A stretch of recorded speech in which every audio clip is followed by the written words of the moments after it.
오늘의 말씀은 누가복음 19장 28절에서 44절 말씀입니다.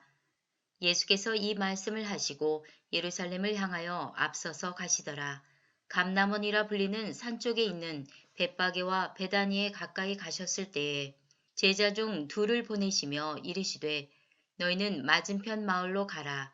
그리로 들어가면 아직 아무도 타보지 않은 나귀 새끼가 매어 있는 것을 보리니 풀어 끌고 오라.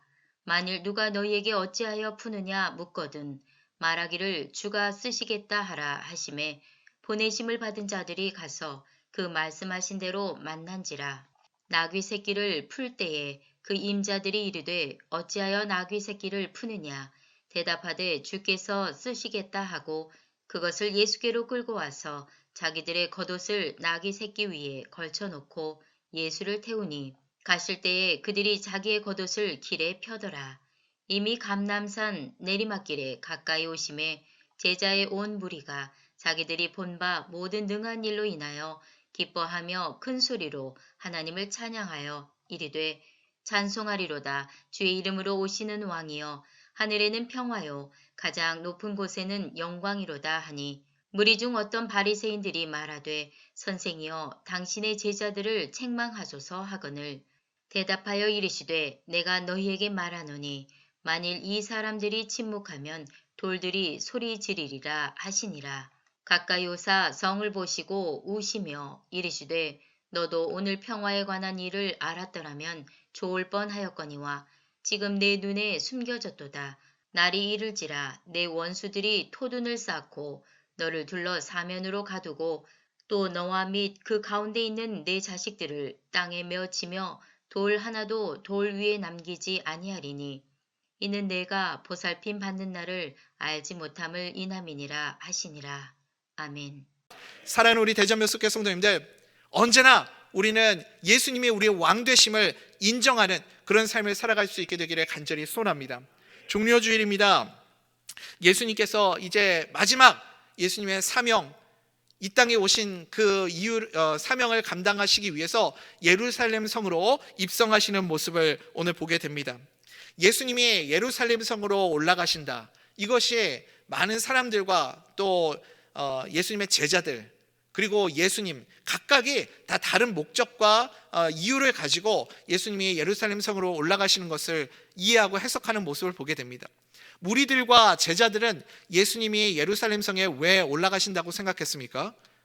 드디어 예수님이 이제 이 나라를 정치적으로 독립할 수 있도록 독립을 선언하시기 위해서 이 강력한 통치력을 가진 우리 나라를 이렇게 세우기 위해서 왕이 되시기 위해서 예루살렘 성으로 들어가시는구나, 이런 생각을 했습니다. 그런데 여러분, 예수님은 왜 예루살렘 성으로 들어가셨죠? 십자가를 지시기 위해서. 더 정확하게 말하자면 이제 섬김의 왕으로서 가장 낮은 겸손의 모습으로 모든 일을 구원하시는 그 구원의 길을 열어주시기 위해 십자가에 달려서 죽으심으로 우리에게 생명을 주시기 위해서 예루살렘 성으로 올라가시는 모습을 보게 됩니다. 사랑하는 우리 대전명숙교회 성도님들, 우리는 왕 되신 예수님의 마음을 본받을 수 있게 되기를 간절히 소원합니다.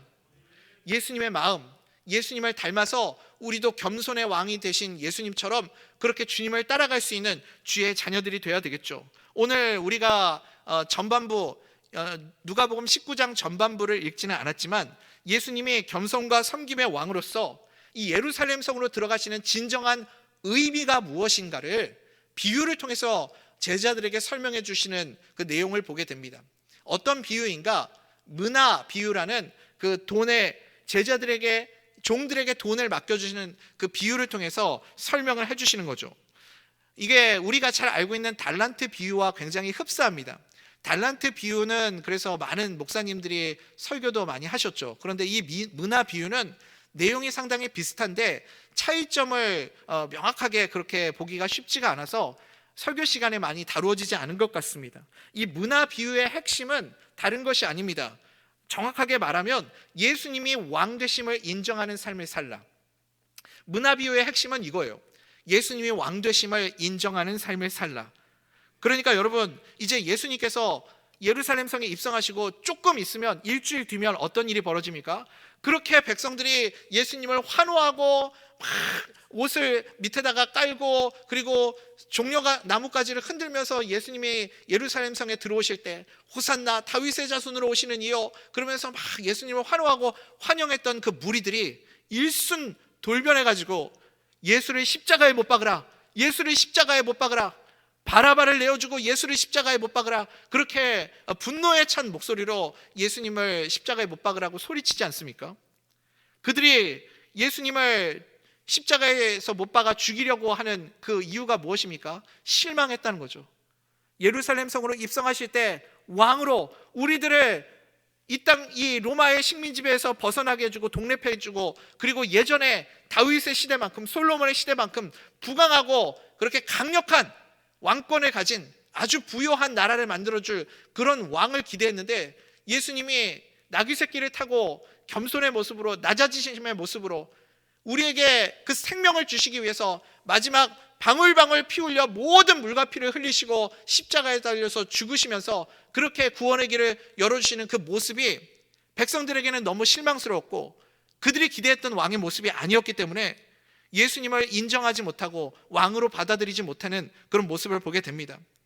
이 문화 비유를 통해서 예수님은 이 모든 것을 알고 계셨고 그래서 미리 제자들에게 말씀해 주시는 거예요. 무엇인가? 예수님이 십자가에 달려서 그렇게 우리가 눈으로 보기에는 예수님이 약해지시는 것처럼 보이고 심지어는 십자가에 달려서 죽임을 당한다 할지라도 여러분 우리가 무엇을 인정할 수 있어야 됩니까? 예수님은 여전히 나의 왕이시다. 예수님은 언제나 우리의 왕이 되신다. 이것을 인정할 수 있어야 된다라는 거예요. 이것이 문화 비유의 핵심입니다. 우리가 한번 그 문화 비유를 읽어보도록 하겠습니다. 누가복음 19장 12절부터 13절입니다. 함께 읽어보겠습니다. 시작. 이르시되 어떤 귀인이 왕위를 받아가지고 오려고 먼 나라로 갈 때에 그 종 열을 불러 은화 10문화를 주며 이르되 내가 돌아올 때까지 장사하라 하니라. 아멘. 여기 12절에 보니까 누가복음 19장 12절에 보니까 어떤 귀인이라는 사람이 나옵니다. 이 귀인이 누구를 지칭하는 얘기겠어요? 지금 누구를 의미하는 거겠어요? 당연히 예수님이죠. 예수님이 이제 무엇을 위해서 먼 나라로 떠나는가? 왕위를 받아가지고 오려고 먼 나라로 간다 이렇게 설명을 하고 있습니다. 이것은 무엇을 의미하냐면 예수님이 이제 곧 십자가에 달려서 죽으시고 그리고 장사되신 지 3일 만에 부활하시죠. 부활하시고 제자들과 40일 동안 같이 계시다가 승천하십니다. 왕위를 받아 오시기 위해서 승천하셨다가 나중에 다시 재림하시는 때가 있죠. 예수님이 다시 오실 때 그때 우리의 왕으로 이 통치자로서 이 땅에 오시게 될 것을 지금 미리 말씀해 주고 있는 거죠. 비유를 통해서 예수님이 그래서 십자가에 달려서 죽으실 것, 부활하실 것, 그리고 승천하셨다가 다시 오실 것에 대한 설명을 다 제자들에게 알려주시고 있는 겁니다. 여러분 귀인이 지금 그 왕위를 받기 위해서 떠났습니다. 떠났다는 것은 무엇입니까? 지금 당장은 내 눈앞에 보이지 않는 겁니다. 귀인이 가면서 종들에게 무엇을 맡겼냐면 10명의 종들에게 각각 문화 하나씩을 맡겨 주었습니다. 이 문화라는 돈의 단위가 우리가 좀 익숙하지가 않은 것 같아요. 유대인들이 사용하던 통용하던 그 돈의 단위는 우리 한화 원으로 환산하면 이게 조금 쉽게 와닿게 되겠죠. 우리에게 가장 익숙한 이 성경에 나오는 돈의 단위 중에 하나가 데나리온인 것 같습니다. 데나리온 그리고 달란트 이런 돈의 단위는 우리에게 조금 익숙하죠. 우리가 알고 있는 이 달란트가요 생각보다 굉장히 큰 금액의 액수라는 것을 아십니까? 데나리온은 노동자가 하루 일하고 받는 품삯을 데나리온이라고 합니다. 1데나리온이 하루 노동자가 이 노동터에 나가서 일을 하고 받는 품삯이에요. 그러니까 그냥 지금 우리 돈으로 쉽게 간단하게 그냥 치환을 해보자면 한 10만 원 정도라고 한번 쳐봅시다. 1데나리온이 10만 원이다. 그러면 여러분 1달란트는 얼마일까요? 1달란트는 6,000데나리온입니다. 1달란트는 6,000데나리온이에요. 그러면 1데나리온이 10만 원이라고 치면 1달란트는 얼마예요, 여러분? 갑자기 계산이 잘 안 되시나요? 6억 정도 되겠죠. 그러니까 굉장히 놀라시는 분들도 계시는데 뭐 그 정도는 뭐 이렇게 생각하시는 분들도 계신가요? 저는 상당히 충격적인 금액인데, 그런데 이 1달란트를 종이, 이 달란트의 비유의 핵심은 무엇이냐면 주인이 떠나면서 달란트를 맡기잖아요. 어떤 종에게는 1달란트, 2달란트, 5달란트 이렇게 각각 달란트를 맡기죠. 그러니까 1달란트도 작은 돈이 아니라는 거예요. 어마어마하게 큰 금액을 맡긴 거죠. 이것은 무엇을 의미하냐면 이제 마지막에 주인이 다시 돌아오는 날이 있지만 큰 금액이기 때문에 일평생의 사명을 의미하는 겁니다. 일평생 동안 내가 살아가면서 하나님을 위해서 어떤 삶을 살아가는가, 주님의 청지기로서 내가 어떤 삶을 살아가는가에 핵심이 있는 것이죠. 그게 달란트 비유의 핵심입니다. 그런데 문화 비유는 조금 강조점이 달라요. 비슷한 듯 하지만 강조점이 다릅니다. 문화는 달란트보다는 조금 적은 금액의 액수입니다. 문화는 얼마냐면 한 100데나리온 정도 되는 금액이에요. 100데나리온. 그러니까 노동자가 100일 동안 일하고 받는 품삯 한 3달치의 월급에 해당되는 금액이라고 할 수 있습니다. 3달치의 월급도 적은 금액은 아니죠. 이걸 1데나리온을 10만 원이라고 쳐도 1000만 원 이상에 해당되는 금액입니다. 그러니까 결코 적은 금액은 아닙니다. 그렇지만 1달란트에 비하면 그렇게 큰 금액은 아니라는 것을 우리가 확인할 수 있습니다. 그러니까 여러분, 이 10명의 종들에게 달란트 비유와 조금 다른 점은 뭐냐면 10명의 종들에게 각각 한 문화씩을 맡겨 주었다는 거예요. 1문화씩을 10명의 종들에게 나누어 줬다. 그리고 핵심은 무엇이냐면 멀지 않은 미래, 가까운 미래에 이제 곧 주인이 그것을 다시 찾으러 오는 날이 있다. 언젠가는 반드시 찾으러 온다라는 것이 중요한 거예요. 그러니까 문화 비유의 핵심은 곧 돌아오게 된다라는 겁니다. 달란트 비유는 일생을 두고 우리에게 맡겨주시는 사명을 설명하는 비유이고, 문화 비유는 주님께서 곧 돌아오신다, 이것을 강조하는 비유입니다. 그런데 문제는 무엇이냐면 이제 귀인이 왕이 되어서 돌아오실 거 아닙니까? 그런데 지금 당장은 언제 올지 모르지만 지금 당장은 예수님이 눈앞에 보이지 않으니까 사람들이 이런 생각을 하는 겁니다.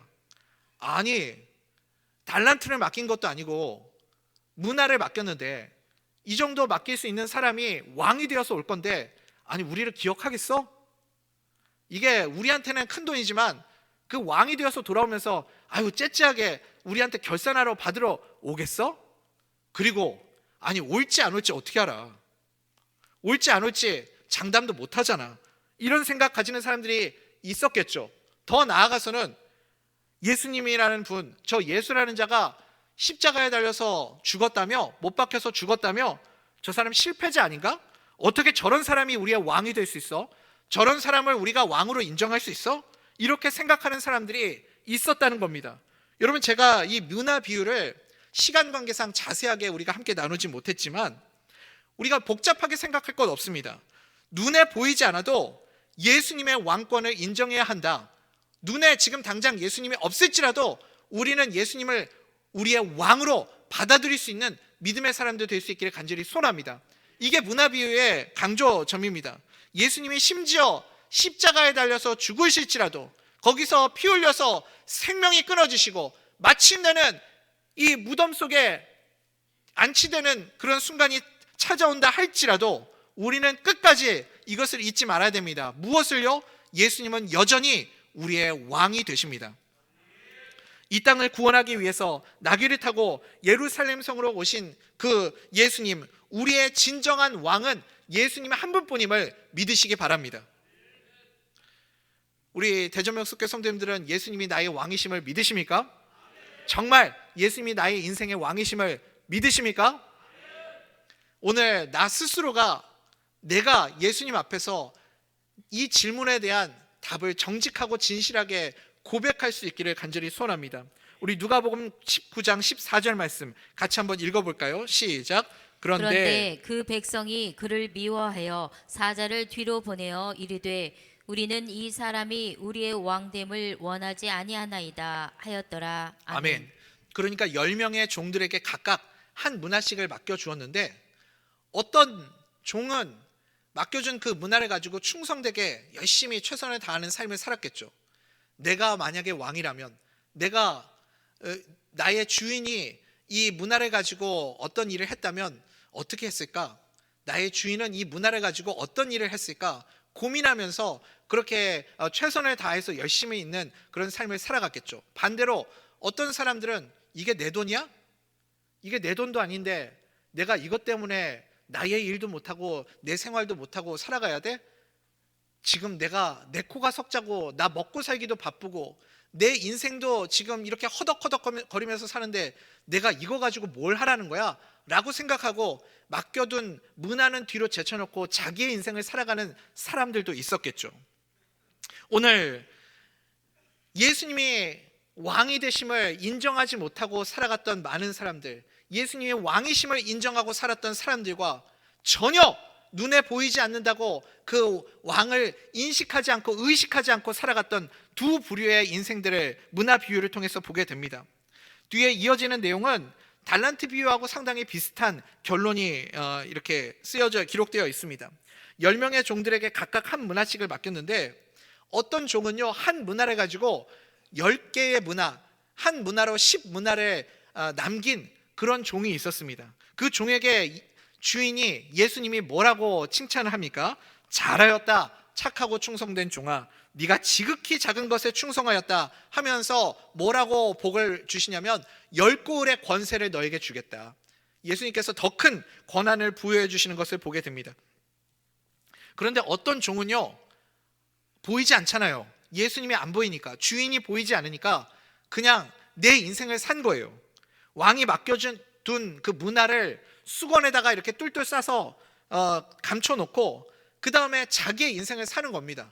내 인생 살기도 바쁘고 내 삶을 살아가야지 하면서 자기의 인생을 살아간 그 종을 향해 예수님은 뭐라고 책망하시는지 우리 한번 누가복음 19장 20절부터 22절까지 한번 읽어보도록 하겠습니다. 함께 읽겠습니다. 시작. 또 한 사람이 와서 이르되 주인이여 보소서, 당신의 한 문화가 여기 있나이다. 내가 수건으로 쌓아두었었나이다. 이는 당신이 엄한 사람인 것을 내가 무서워함이라. 당신은 두지 않은 것을 취하고 심지 않은 것을 거두나이다. 주인이 이르되 악한 종아, 내가 네 말로 너를 심판하노니 너는 내가 두지 않은 것을 취하고 심지 않은 것을 거두는 엄한 사람인 줄로 알았느냐. 아멘. 여러분, 예수님이 맡겨두신 문화를 수건에 싸서 두었던 이 종에게 예수님이 뭐라고 책망하십니까? 뭐라고 말씀하십니까? 악한 종아, 이렇게 말씀합니다. 악한 종아. 그러니 예수님이 평가하시는 이 악하다 선하다의 기준은 우리가 생각할 때 범죄를 저지르고 다른 사람에게 피해를 주고 이렇게 나쁜 행동을 하는 사람이 물론 그 사람도 악한 사람이지만 오늘 이 비유를 통해서 예수님이 말씀하시는 악한 자의 기준은 무엇이죠? 예수님이 왕 되심을 인정하지 않고 살아가는 자, 예수님이 왕이신데 나의 왕임을 전혀 의식하지 않고 내가 내 인생의 주인인 양 예수님이 없는 것처럼, 예수님이 나와 전혀 상관없는 자인 것처럼 그렇게 살아가는 자를 예수님은 누구라고 말씀하시냐면 악한 자야, 이렇게 말씀하신다는 거예요. 여러분, 이 종은요 왜 아무것도 안 했을까요? 왜 아무 행동도 하지 않았을까요? 눈에 보이지 않으니까요. 예수님이 지금 내 눈앞에 없다고 생각하니까요.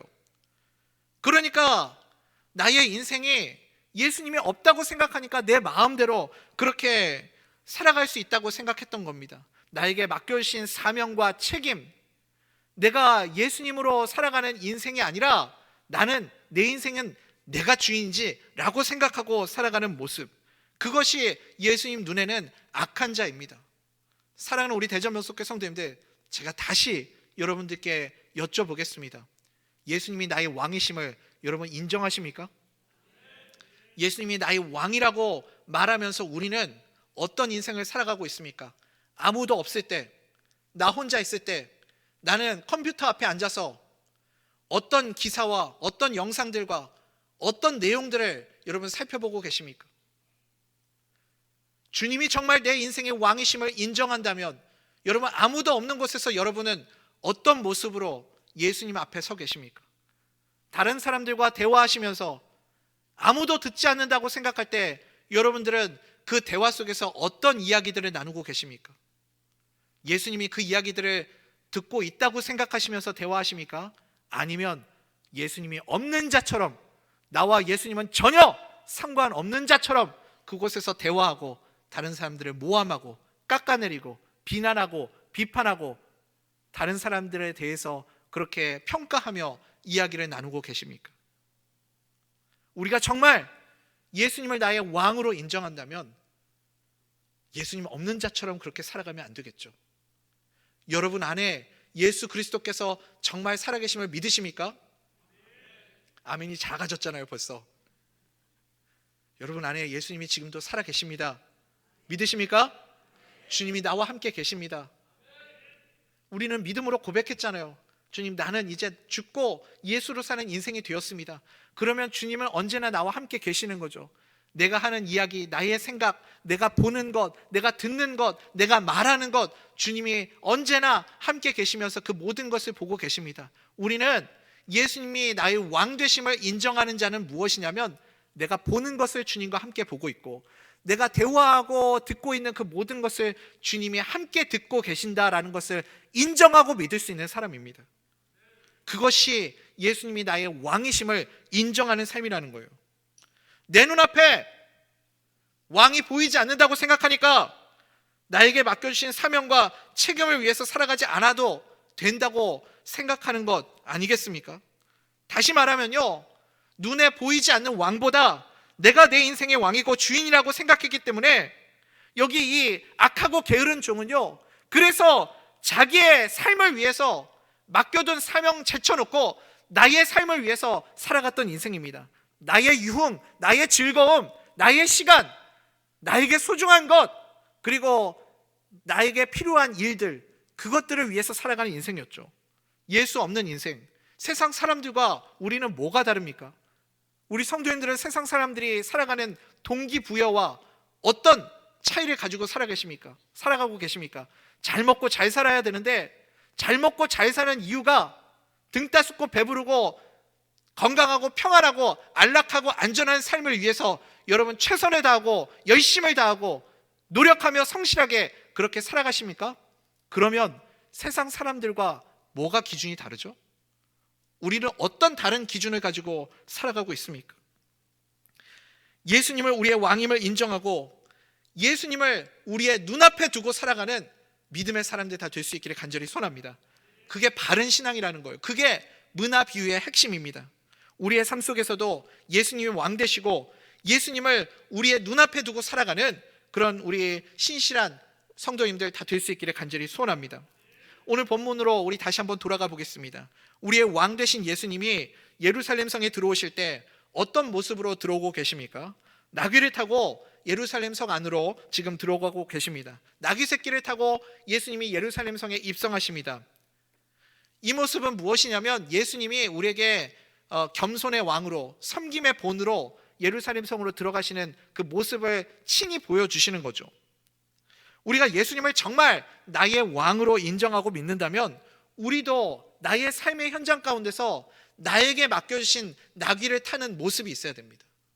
다른 말로 바꿔 말하면요, 예수님이 우리에게 보여주신 것이 겸손의 모습 아닙니까? 우리도 모든 사람들 앞에서, 나에게 허락하신 우리 주변에 있는 사람들 앞에서 겸손의 본이 되고 낮아짐의 본이 되고 섬김의 본이 되는 그런 예수님을 따라가는 믿음의 인생들 다 될 수 있기를 축복합니다.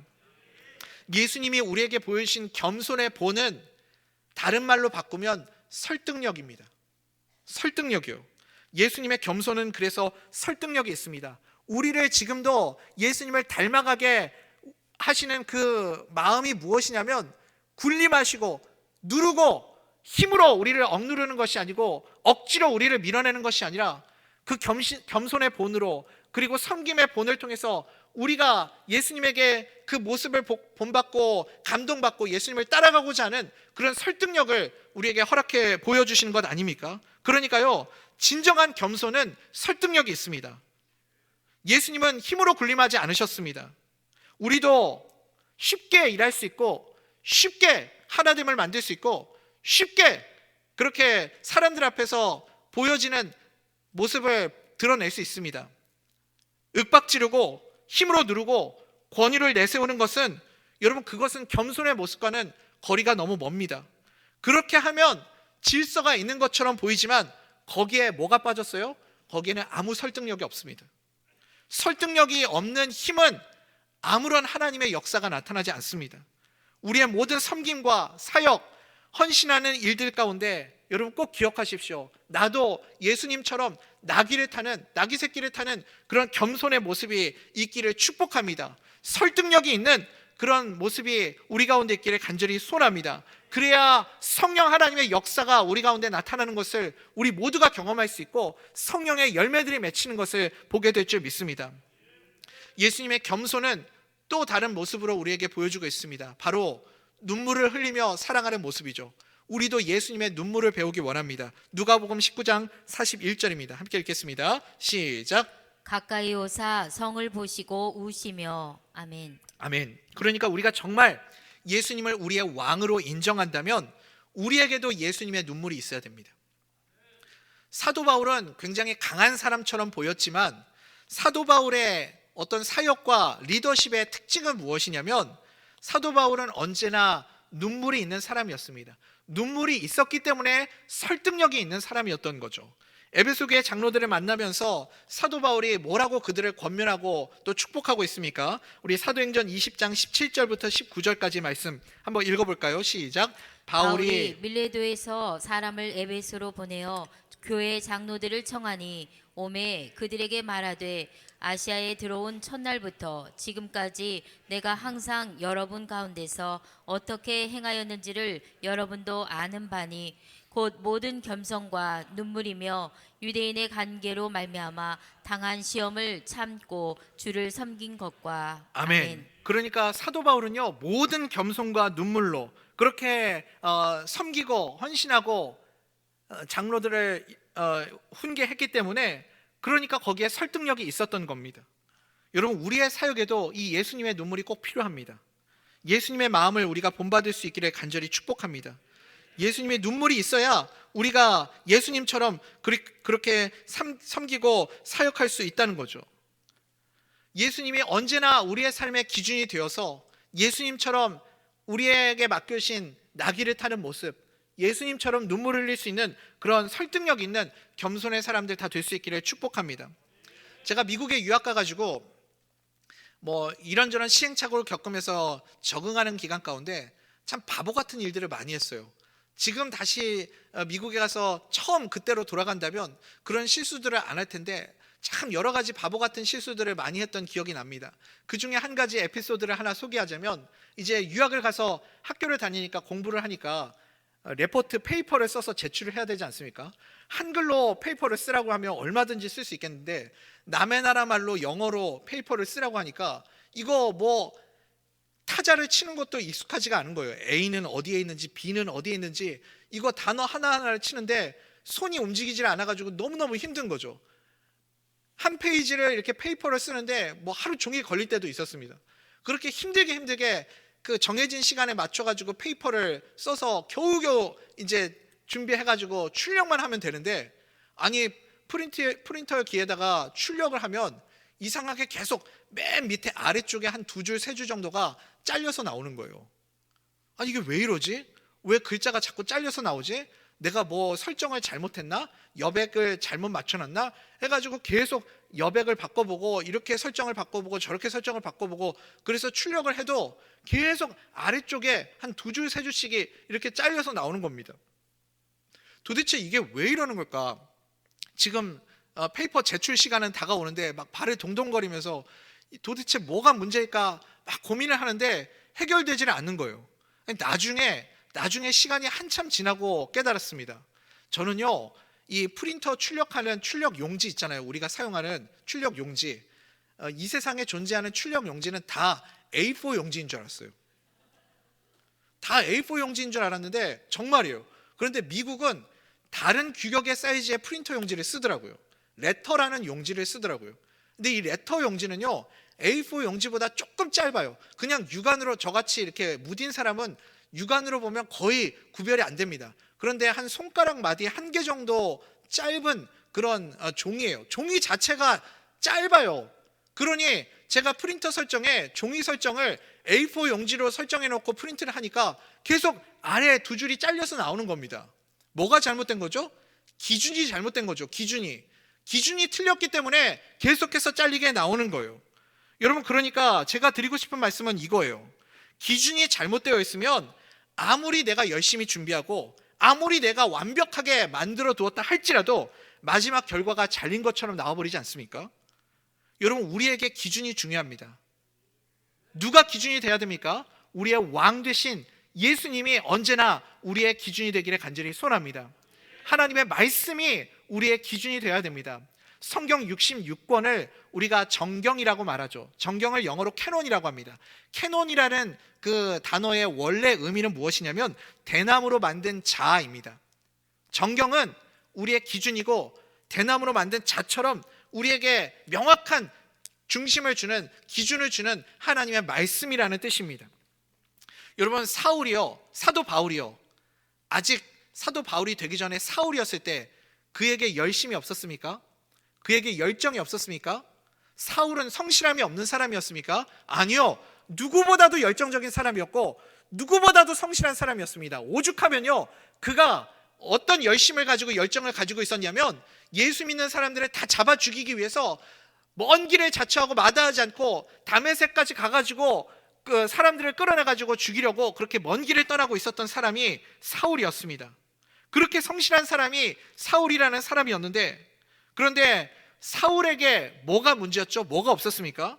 기준을 잃어버린 열심, 잘못된 기준을 가지고 살아가는 성실함. 여러분, 그것이 사울의 문제였습니다. 우리 사랑하는 성도님들은 무엇의 기준을 가지고 살아가고 계십니까? 왕 되신 예수님이 기준이 되지 않는 열심, 아무리 내가 성실하게 꾸준하게 살아간다고 해도 그 성실함은 기준이 잘못되어 있다면 아무 소용이 없습니다. 예수님의 눈물이 기준이십니까? 아니면 여러분의 자존심이 눈물이십니까? 사람들의 시선이 기준입니까? 사람들이 나에 대한 평가가 기준인가요? 나의 명예가 예수님보다 더 중요합니까? 하나님의 말씀이 우리 중심에 있지 않으면 그 사람은 어떤 사람인가? 오늘 예수님의 문화 비유를 통해서 말씀해 주시죠. 예수님이 나의 삶의 기준이 되지 않고 왕이 되지 않는 자는 아무리 열심히 있고 아무리 최선을 다하고 아무리 성실해도 죄송합니다, 그 사람은 하나님 보시기에 악한 자입니다. 사울도 다메섹 도상에서 예수님을 만날 때 예수님이 사울에게 처음으로 하신 말씀이 무엇입니까? 사울아, 어찌하여 네가 나를 핍박하느냐? 사울이 얼마나 억울했겠어요. 제가 주님을 핍박했다고요? 제가 얼마나 열심히 살았는지 모르십니까? 제가 하나님을 위해서 얼마나 최선을 다하는 삶을 살았는지 모르십니까? 제가 누구보다도 성실하게 살았다는 것을 하나님 모르십니까? 사울이 얼마나 억울했겠습니까? 그런데 뭐가 잘못됐죠? 기준이 잘못되어 있습니다. 기준이 잘못되어 있으면 그게 왕 되신 예수님을 핍박하는 일입니다. 그러니까 예수님 보시기에 그 사람은 악한 자입니다. 사랑하는 우리 대전명석교 성도님들, 우리에게는 열심보다 성실보다 더 중요한 것이 있습니다. 그것이 무엇입니까? 왕 되신 예수님을 인정하고 그분의 말씀을 기준으로 삼는 말씀의 사람이 되어야 할 줄 믿습니다. 예수님의 눈물이, 예수님이 나귀를 타고 예루살렘 성으로 들어가시는 겸손의 모습이 우리의 기준이 되기를 소원합니다. 그게 오늘 누가복음 19장에서 주님이 십자가를 지시기 전에 우리에게 주신 말씀입니다. 문화비유의 핵심이 무엇이라고 그랬습니까? 예수님의 왕권을 인정하라. 예수님의 왕이심을 인정한다면 여러분, 그 다음에 할 일은 무엇이에요? 당연히 예수님이 우리의 삶의 기준 되는 그런 삶을 살아가야 되겠죠. 예수님의 눈물을 배우십시오. 예수님의 겸손의 모습을 배우십시오. 내가 기준이 아니고, 내 자존심이 기준이 아니고, 사람들이 나를 향한 평가가 기준이 아니고, 그리고 나의 목적을 이루기 위한 나의 욕심이 기준이 아니라 언제나 나의 열심과 나의 최선과 나의 성실은 그 기준이 예수님이 되기를 간절히 소원합니다. 그렇게 예수님의 눈물로, 예수님의 겸손의 설득력 있는 모습으로 우리도 섬기고 헌신하고 주님을 따라가는 믿음의 사람들 다 될 수 있기를 간절히 소원합니다. 철저하게 예수님이 우리의 기준이 되는 일보다, 열심보다, 최선보다 말씀이 중심이 되는 우리 모든 성도님들 다 되시기를 주님의 이름으로 간절히 소원합니다.